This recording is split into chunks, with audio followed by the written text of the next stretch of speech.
আসসালামু আলাইকুম প্রিয় শিক্ষার্থীরা, ইয়া লার্নিং থেকে সবাইকে শুভেচ্ছা জানিয়ে শুরু করছি আমাদের তৃতীয় শ্রেণী বাংলা বইয়ে।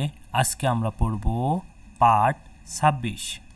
আজকে আমরা পার্ট 26-এ যে গল্পটি পড়ব তা হলো মুক্তিযুদ্ধে রাজারবাগ। তাহলে চলো এই মুক্তিযুদ্ধ রাজারবাগ সম্পর্কে আমরা গল্পটি পড়ার মাধ্যমেই জেনে নেই। চলো গল্পটি শুনি এবং পড়ার চেষ্টা করি।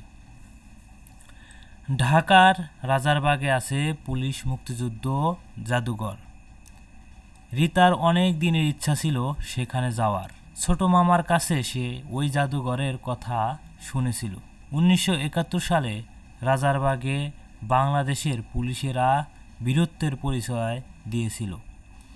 সেই স্মৃতিকে স্মরণ করে সেখানে এখন জাদুঘর তৈরি করা হয়েছে। তাহলে 1971 সালে রাজারবাগে বাংলাদেশ পুলিশ যে বীরত্ব পরিচয় দিয়েছিল সেখানে তাদের স্মরণ করে একটি জাদুঘর তৈরি করা হয়েছে। এক ছুটির দিনে মামা এসে বললেন, আজ তোমাদের পুলিশ মুক্তিযুদ্ধ জাদুঘরে নিয়ে যাব। রিতা আর রিতার ছোট ভাই রবিন আনন্দে লাফিয়ে উঠল।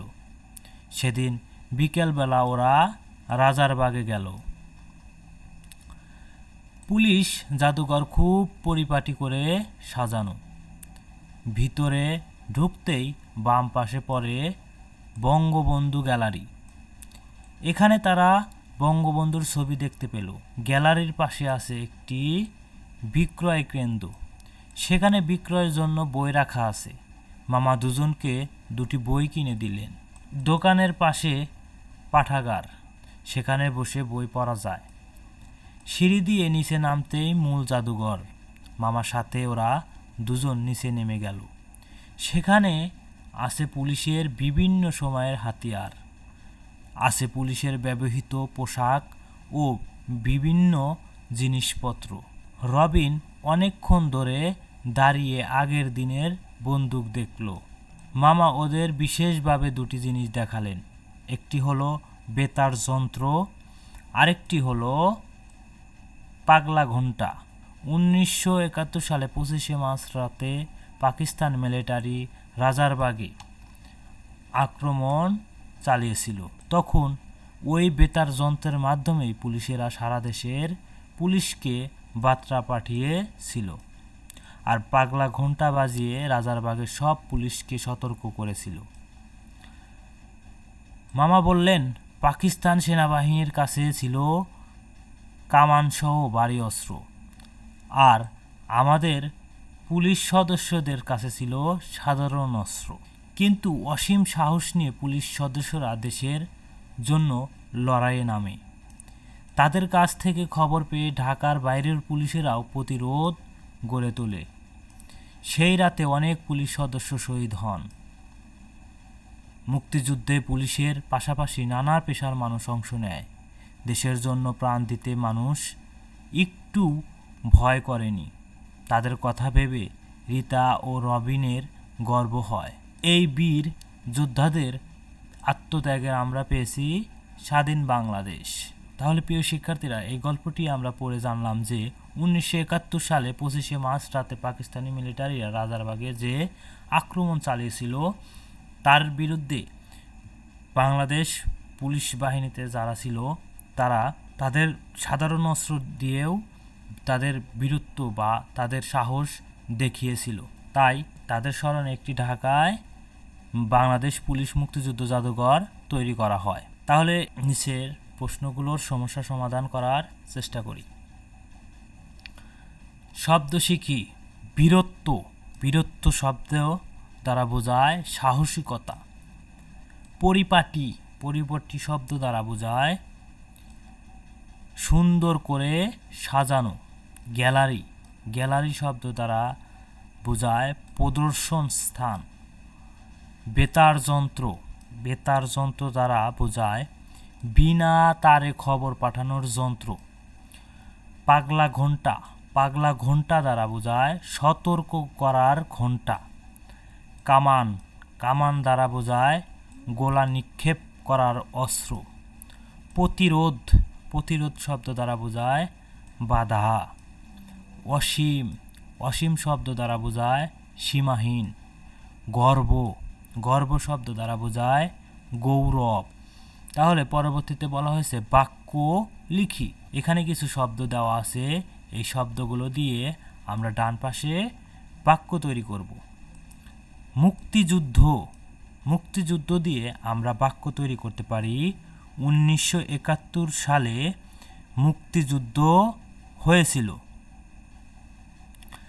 পরবর্তী শব্দ হচ্ছে জাদুঘর। জাদুঘর শব্দ দ্বারা আমরা বাক্য তৈরি করতে পারি মুক্তিযুদ্ধ জাদুঘর ঢাকায় অবস্থিত। তার পরবর্তী শব্দ হচ্ছে অবদান। অবদান শব্দ দ্বারা আমরা বাক্য তৈরি করতে পারি বাংলাদেশে মুক্তিযুদ্ধে বঙ্গবন্ধুর অবদান অনেক। তার পরবর্তী শব্দ হচ্ছে অস্ত্র। অস্ত্র শব্দ দ্বারা আমরা বাক্য তৈরি করতে পারি শত্রু এলে বাঙালিরা অস্ত্র হাতে লড়তে জানে। তার পরবর্তী শব্দ হচ্ছে লড়াই। লড়াই শব্দ দ্বারা বাক্য তৈরি করতে পারি বাঙালি 9 মাস লড়াই করে বিজয়ী হয়।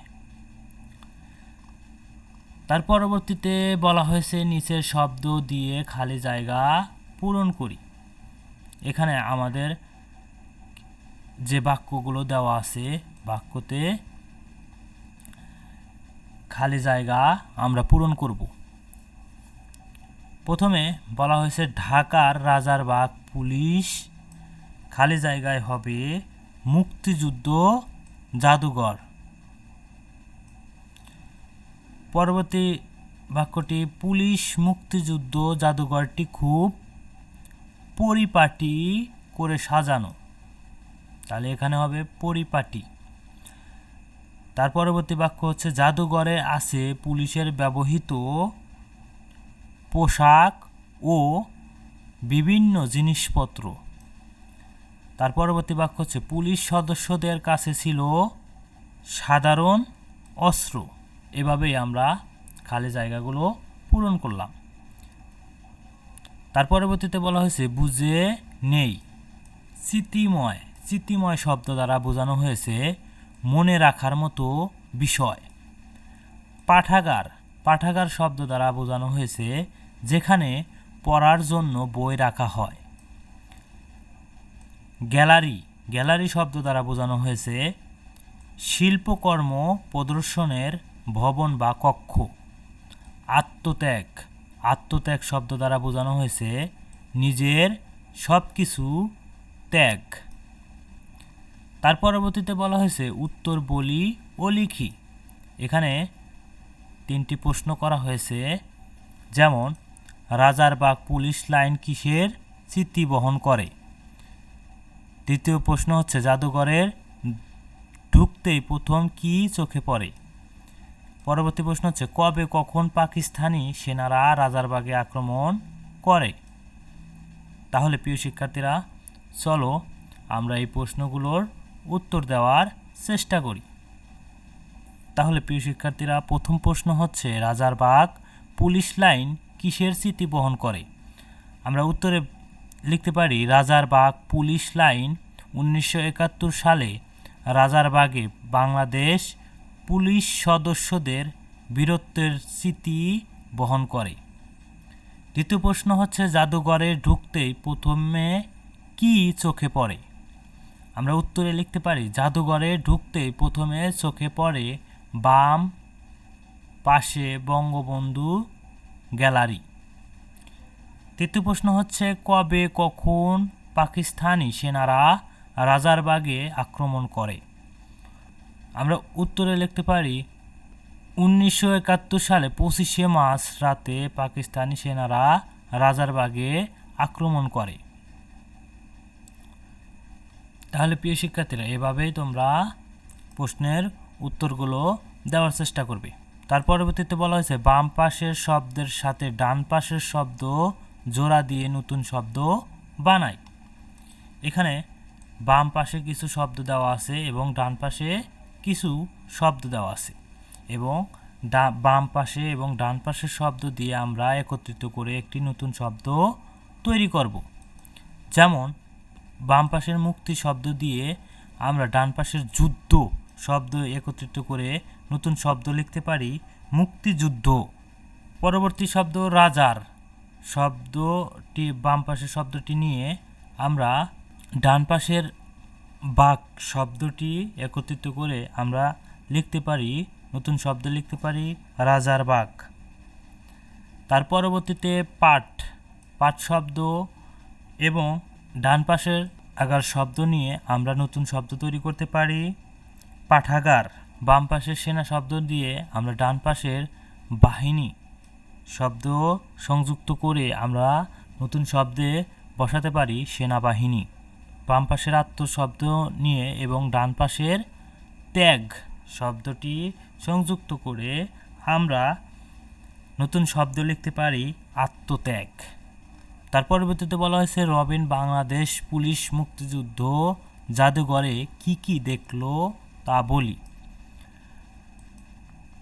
প্রিয় শিক্ষার্থীরা, তোমরা গল্পতে শুনেছো এবং পড়েছো যে রবিন বাংলাদেশ পুলিশ মুক্তিযুদ্ধ জাদুঘরে কি কি দেখেছিল। তাহলে চলো আমাদের নিজের মতো করে লিখি। আমরা উত্তরে লিখতে পারি রবিন বাংলাদেশ পুলিশ মুক্তিযুদ্ধ জাদুঘরে যা যা দেখলে তার নিচে দেওয়া হলো। প্রথমে ভিতরে ঢুকতেই রবিন বাম পাশে বঙ্গবন্ধু গ্যালারিতে বঙ্গবন্ধুর ছবি দেখতে পেল। 2, একটি বিক্রয় কেন্দ্র ও পাঠাগার দেখল। 3, পুলিশে বিভিন্ন হাতিয়ার, ব্যবহৃত পোশাক ও বিভিন্ন জিনিসপত্র এবং আগের দিনের বন্দুক দেখল। 4, এছাড়া একটি বেতার যন্ত্র, একটি পাগলা ঘণ্টা ইত্যাদি আরও নানান জিনিসপত্র দেখল। তাহলে প্রিয় শিক্ষার্থীরা, রবিন কি কি দেখেছিল এভাবেই তোমরা বলতে পারো বা লিখতে পারো। তাহলে প্রিয় শিক্ষার্থীরা, আজকের মতো এ পর্যন্তই। পরবর্তী পাঠগুলো নিয়ে তোমাদের সামনে হাজির হব। ততক্ষণে তোমরা ভালো থেকো।